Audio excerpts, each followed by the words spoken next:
விழுப்புரம் மாவட்டம் விக்கிரவாண்டியில் தேசிய பேரிடர் மீட்பு படையினர் களம் இறங்கியுள்ளனர். கூடுதல் விவரங்களை தருகிறார் செய்தியாளர் சுரேஷ்குமார். விழுப்புரம் மாவட்டத்தில் இந்த புயலால் ஏற்பட்ட மழை வெள்ள பாதிப்பு மிக அதிகமாக இருக்கிறது. தற்போது விக்கிரவாண்டி அருகே இருக்கக்கூடிய சாத்தனூர், பொன்னங்குப்பம், பக்கமேடு, ஆசூர் உள்ளிட்ட பல கிராமங்கள் தற்போது வெள்ளத்தில் தத்தளித்துக் கொண்டிருக்கின்றன. இந்த நிலையில் உள்ளே இருக்கக்கூடிய மக்களுக்கு குடிநீர் உள்ளிட்ட எந்த அத்தியாவசிய பொருட்களும் கிடைக்க முடியாத நிலை இருக்கிறது. சுற்றிலும் வெள்ளம் மக்களை காப்பாற்றுவதும் பெரும் சிரமமாக இருக்கிறது. இப்படிப்பட்ட நிலையில்தான் அவர்களை காப்பாற்றுவதற்காக தற்போது தேசிய பேரிடர் மீட்பு படை கொண்டு வரப்பட்டிருக்கிறது.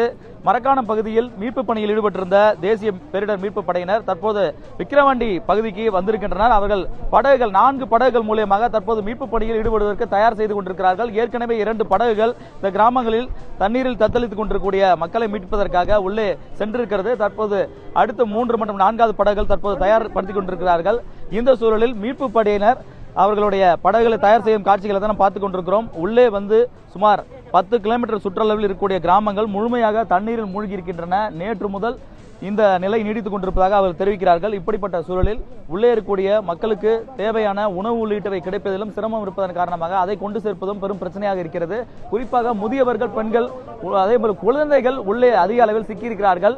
வெள்ளத்தின் அளவு ஒரு ஆள் முழுகும் அளவிற்கு சுமார் 5 முதல் 6 அடிக்கு மேலாக உயர்ந்து கொண்டிருப்பதாக தெரிவிக்கிறார்கள். இப்படிப்பட்ட நிலையில்தான் NDRF மூலியமாக உள்ளே இருக்கக்கூடிய மக்களை மீட்கும் பணியை தொடர்ந்து முடுக்கிவிட்டிருக்கிறது இந்த நிர்வாகம்.